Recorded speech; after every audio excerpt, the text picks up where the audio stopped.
What's going on, everybody? This is Matt from Project Unbroken. Many of you who are going to be watching this video do not know me as Matt from Project Unbroken, but maybe Matt from CrossFit Wheelhouse or Matt who posts all that annoying health shit on his Facebook feed.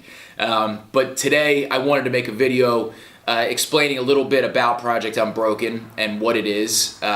Usually my friend Greg Marson is sitting right here to my right, and Project Unbroken is something that we started together about 6 months ago in an effort to bring some insight into the heroin epidemic, what addiction's like, what we did, what we went through, just basically some insight for people to understand a little bit about what's going on for themselves or maybe for a loved one, somebody who's going through addiction and that someone they care about.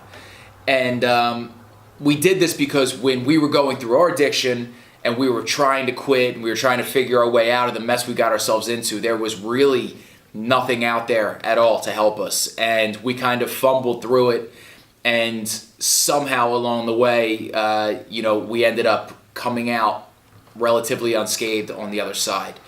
And we kind of have been trying to reverse engineer what we both did that brought us success in our recovery, and we don't have any answers at all. But again, we're just trying to provide some insight or things that worked for us in hopes that it can help somebody else out there, maybe that's going through addiction, or somebody out there who has a loved one who's going through addiction, because as many of you may know, that is even a worse position to be in. But I wanted to talk a little bit about the way we view addiction as addicts and as loved ones of addicts and as people looking from the outside. Unfortunately, the way the statistics go, you know somebody that is dealing with mental illness or addiction, whether you know it or not. So it's important that you at least be somewhat a part of the conversation, even if it's just listening to, somebody talk about it, or looking for some warning signs from somebody that you may care about who's going through this struggle. I'm sure you guys know almost every day there's an obituary or there's some news of an overdose, and unfortunately, many times, if the person's of a certain age, you can almost assume that it has something to do with drugs, and it's unfortunate because you don't want to assume that. And many times it's not the case, but the way that overdoses have been happening as frequently as they have, it's just almost become something that I feel like people are becoming numb to it. And if you have somebody in your life that's struggling with addiction, I want you to understand that you are not alone. I know that, and you know that this epidemic has found a way to creep into every socioeconomic demographic. It is impossible to keep out of anyone's home if it wants to work its way in there. And what I've been seeing is almost there's a 100% a feeling of shame, because I went through it when I was an addict, and I know my family members definitely went through it when I was an addict, and I know that's kind of par for the course for a lot of people who don't understand what's going on, or how their kid or their brother or sister or loved one could have fallen into heroin. Like, who does heroin? It's the worst drug pretty much that we ever heard about growing up, and now all of a sudden somebody we care about has found their way into a deep hole with it. And I think a lot of times this leads to a feeling of shame for both parties, the addict and the loved one of the addict, and it is a complete non-starter for any communication or conversation to help that person get out of the situation they're in. And what ends up happening is that it just gets worse and worse and worse, and many times it just ends up leading to an overdose or some other terrible outcome. So if you're out there and you think or you're seeing signs that maybe somebody you care about is struggling with addiction, and you don't have to look for concrete evidence. I mean, a lot of times people know in their gut that something's going on. I encourage you to initiate the conversation, as absolutely difficult as that can be.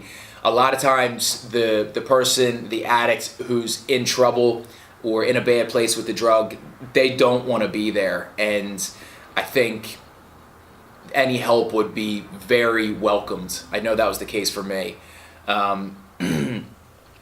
I know sometimes when we see these things, we want to think it's like just a phase, or maybe we even just want to deny that our loved one's going through this at all, or that it's a problem. And you can't afford to do that, because what happens again is it can turn into a deadly situation really quickly.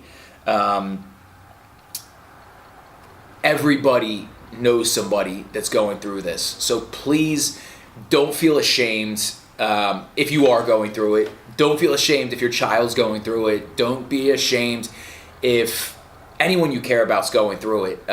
It's not a character flaw. It's something that's really difficult to control. I know, for instance, when I was in the depths of my addiction, I really, it's just self-perpetuating, but I really began to hate myself, and almost the only thing that could take that feeling away, even a little bit, was to do more heroin, and it just gets worse and worse and worse, and it becomes really difficult to dig yourself out of that situation, and I would say it's next to impossible to do on your own. So if you don't know how to initiate that conversation, or if you're uncomfortable with that conversation, I completely understand. I would encourage you to check out our YouTube channel. It's Project Unbroken, and Greg and I talk a lot about that stuff. And again, we're not trying to provide any answers. We're just talking a little bit about what we would do. And just to give you some insight, we were talking the other day about basically a hypothetical question. What would you do if you woke up tomorrow and you were in the depths of your addiction? Just, because right now we're both,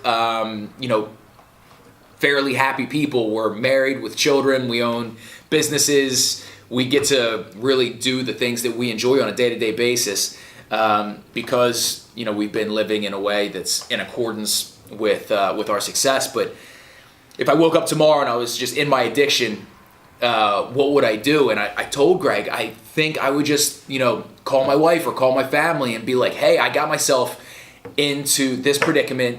I'm not really sure how it happened, and I need some help getting out of it. And that thought never crossed my mind 10 years ago when I was addicted to heroin, because I was so ashamed of the person that I had become and the way that I was living. But the fact of the matter is I did find myself in the depths of heroin addiction, and I didn't really know how I got there, but I was still too ashamed to ask for help. If this happened now, I have kind of the hindsight to know that it's okay to ask for help. It's almost, you actually have to ask for help if you want to start working your way out of the situation that you kind of found yourself in, that you got yourself into. I mean, taking responsibility for your actions is definitely a big part of the whole thing, but I understand how these drugs can completely catch you off guard and then drag you down to a place that you didn't expect to find yourself in. So anyways, I'm kind of rambling on a little bit, but I want to encourage you guys, if you see any signs that make you feel like something might be going on, or there's an issue with mental health or substance abuse, especially with pills, or you find something that you don't know what it is, but it kind of looks like drug paraphernalia, I encourage you to initiate the conversation. I wouldn't come to that person aggressively, but more from a place where you can help. And again, you can reach out to me, you can reach out to Greg. We'll do whatever we can do to provide some sort of advice, or even some some places that you can go to start that road down a maintenance program with Suboxone, or whatever you think is going to be the best path for you, and we can help you with the resources to find that kind of stuff. But anyways, don't be ashamed if you're in addiction, if you have a loved one who's in addiction. You are not alone. It's a very common thing. So don't try to bury it. Don't try to cover it up and pretend it's not there. Have the conversation, and things can improve very dramatically, very quickly. It's not an easy road, but it's very possible. So thanks for watching, guys. I appreciate it. Please share this video if there's anybody that you think might need to see it. And again, we're always available to talk or provide advice and help with resources and all that stuff. So I appreciate you watching. Have a great day. Bye.